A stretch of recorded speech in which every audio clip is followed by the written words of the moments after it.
Okay, thank you guys for joining us today. Today we're going to be going over some basic concepts of final expense and what we're calling our Final Expense 101 webinar. So let's go on and get started with that. First things first, when we say final expense, what do we mean? 99 times out of 100 when people say a final expense policy, what they're talking about is a small whole life policy. Usually it's going to be between $10,000 and $50,000. Very rarely it's going to be a little bit more than that, but 10 to 50 is kind of the sweet spot. These are whole life policies that are designed to stay in force for the rest of the client's life and to be paid for the rest of the client's life. Final expense policies generally don't have a paid up date. We're usually going to be having lifetime monthly premiums here. The purpose of the policy is to pay for the client's final expenses, the burial, the loose ends, a memorial, that kind of thing. It's not a huge policy, like we said, $10,000 to $50,000. It's not going to pay off the mortgage. It's not going to pay off credit card debt. It's going to pay specifically for the client's final expenses. Final expense policies are just about universally non-medically underwritten.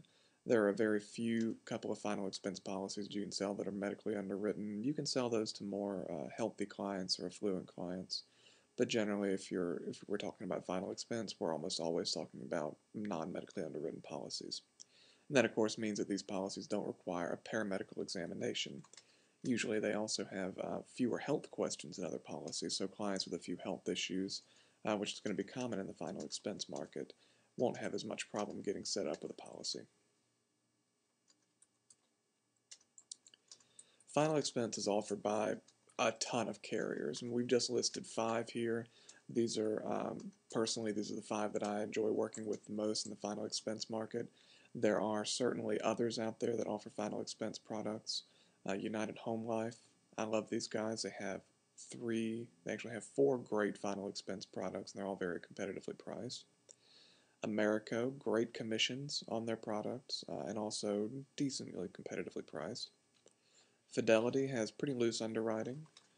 Foresters, they're going to be introducing a telephone signature, a voice signature later in the year, so that's something to look out for. It's going to make selling final expense over the phone a lot easier. And Presidential.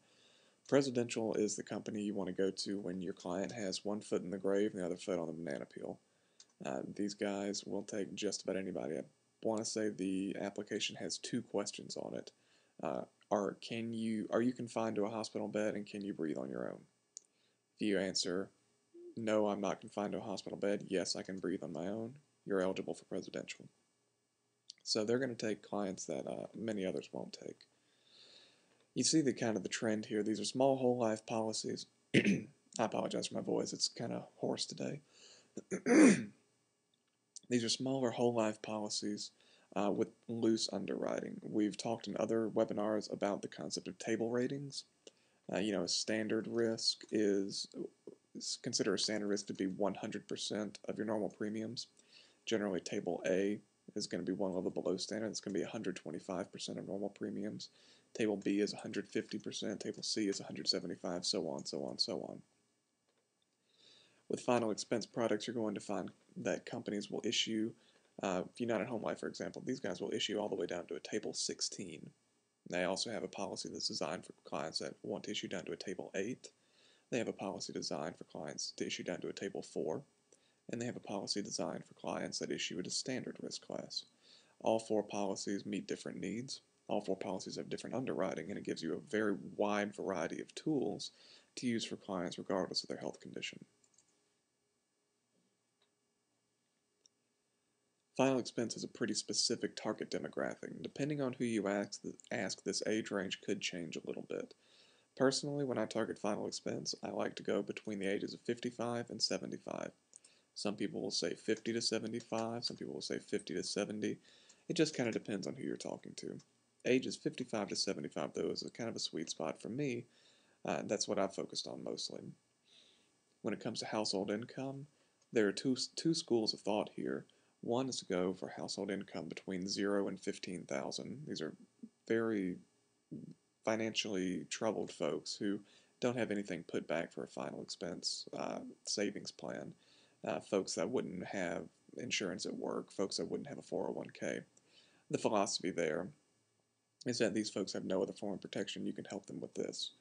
However, in my experience, the chargeback ratio in that demographic is enormous. It's very difficult to write persistent business there, which is why I personally recommend targeting the demographic that has a household income of $15,000 to $50,000. This demographic tends to be able to afford the premiums a little more readily. That means you get fewer chargebacks, your business stays on the books longer, and you end up making more money overall. There are three main ways of prospecting for final expense: door knocking, dialing, and mailers. So let's go through each one of these one by one. Door knocking is exactly as painful as it sounds, and I'm really truly talking about going out and cold knocking. This is something that's rarely done anymore, to be completely honest, and agents don't like to do this, and there are better ways to do it. It's painful. You go out, you knock on doors, and you try to set appointments and gain interest. If you're going to do this as your primary method of marketing, go to www.zipwho.com. We've got that right here. What you can do there is you can kind of geographically target your knocking by zip code. You can target zip codes that have a slew of households in the proper age range, a slew of households in the proper or income range, and make sure that the doors you're knocking on are going to be true final expense candidates. One thing to keep in mind when you're doing this is to be safe. Be aware of your surroundings. If you're going out doing this, you're not going to always be in high-income neighborhoods. You're not always going to be in very safe neighborhoods. Don't go out there in your BMW and your suit and tie, because it kind of makes you look like a target. I'm probably a little bit biased on this. You know, some of you guys know I live in downtown Atlanta, so for me, door knocking is not a very viable strategy around here. What you want to do if you're going out door knocking, you're being even more invasive than cold calling, which means you're going to have a pretty low success ratio. But you want to assess for interest and probably set a future appointment to come back. When you're doing this, you're going to need to go around with a lot of literature, a lot of flyers. Knock, knock, knock. Hi, my name's Nick Perry. I'm with Georgia Insurance Options. I'm just happen to be in your neighborhood, and I wanted to drop off some information with you about final expense life insurance. Do you currently have a final expense life insurance plan in place? Well, I know I've caught you kind of off guard today, but I'd love to sit down and talk with you a little bit about this type of insurance. Do you have any time today, or would you like to schedule a time later on this week for me to come back so we can talk more at length? It's a low probability thing, but if you go out, you knock on doors all day, you can get through a couple. You can get through about 100 if you're in a good neighborhood and you're walking quickly. You can set 2 appointments. You can close one, and you can make a couple $100 a day doing it. So it's a very inexpensive. It's a free way to get off the ground essentially. When I'm doing door knocking, and I really don't do this much, what I do is if I'm already out on a face-to-face appointment, I will kind of do a box around the house. So the house in front, the house behind, the house to the left, the house to the right, and then the 4 corners. And I'll knock on those 1, 2, 3, 4, 5, 6, 7, 8 doors and just say, hi, I was just over helping your neighbor, Mr. Smith, with his final expense life insurance, and I had some extra brochures, so I figured I would come around and drop them off with you. And kind of go into your spiel from there. It keeps you. It's a good way of gathering referrals. You're out in the neighborhood on your feet anyway. You've already got the literature with you. You might as well go on and knock on a few doors to see if you can drum up a little extra business. Dialing is a much less painful way to prospect for final expense. This is personally my favorite way to prospect for final expense. Using the Mojo dialer is essential here. With final expense life insurance, you're dealing with, again, lower income folks. You're going to be dealing with a higher proportion of disconnected phone numbers, transferred phone numbers, bad names, bad addresses, that sort of thing. So the Mojo dialer is going to be just indispensable in helping you burn through all these bad numbers quickly. You want to have a brief, targeted script. Hi, my name is Nick Perry from Georgia Insurance Options. I'm calling you today to talk to you about your final expense life insurance plan. Do you currently have a final expense life insurance plan in place? Something like that. Very brief, very to the point. And what you're doing, you're dialing. You're not dialing to sell them on the phone. You're not dialing for a one-call close. You want to dial to set appointments. You want to dial. Okay, well, this sounds like a product that would be a good fit for you. This sounds like a service you need. Why don't you and I get together to discuss this more face-to-face. I've got an opening on whatever date at whatever time, and I've got an opening on whatever date at whatever time. Which one of those works better for you? Give them that choice, which one they want to set. You can go ahead and close them face-to-face. There are a few companies, Assurity, um, Foresters in the future, Baltimore Life, they're going to allow you to close final expense products over the phone. What you're going to find is that closing over the phone has such a low persistency. And by that I mean client might pay the premiums 2-3 months and then drop off. That is not going to be worth your time. The chargeback ratio is going to be enormous. The persistency is going to be terrible. You're going to find that going out and closing these deals face to face is going to end up, yeah, it's a little more inconvenient, but it's going to make you much, much more money down the line. Probably the most popular way to prospect for final expense life insurance is through a direct mail campaign. It's the same target demographic, households with $15,000 to $50,000 in annual income, and in which the main inhabitants are between the ages of 55 and 75 years old. What direct mail is you hire a mail house to send out 1,000 pieces of mail. It's little postcards. The clients get the postcards. If they're interested, they fill out their information and send it back in. Once the mail house gets the information, they send that to you. You call them up. Hey, this is Nick Perry with Georgia Insurance Options. I just received your card in the mail indicating that you were interested in discussing a couple of final expense life insurance quotes with me. I'm calling to schedule a time for us to sit down and discuss that. It's very simple. It's very easy. 300 through the association, you can get a discount, $335 for 1,000 pieces. Normally, you're going to pay about $400 to $450 per 1,000 mail pieces. So the discount we have, I'm pretty excited about it. And it's a reputable mail house. We've had several members use it already who have come back with very positive results. One thing that we've noticed with direct mail, it's better to target kind of the suburbs and the rural areas than, for instance, downtown Atlanta, where I live. I'm not going to send a direct mail campaign straight into downtown. It's no good for me. But I have found greater success sending it into the suburbs, the areas around Lawrenceville, Marietta, Sandy Springs, these places that are not right in the heart of the city, but tend to be on the outskirts, where $15,000 to $50,000 goes a little bit farther and you find a little bit more comfort.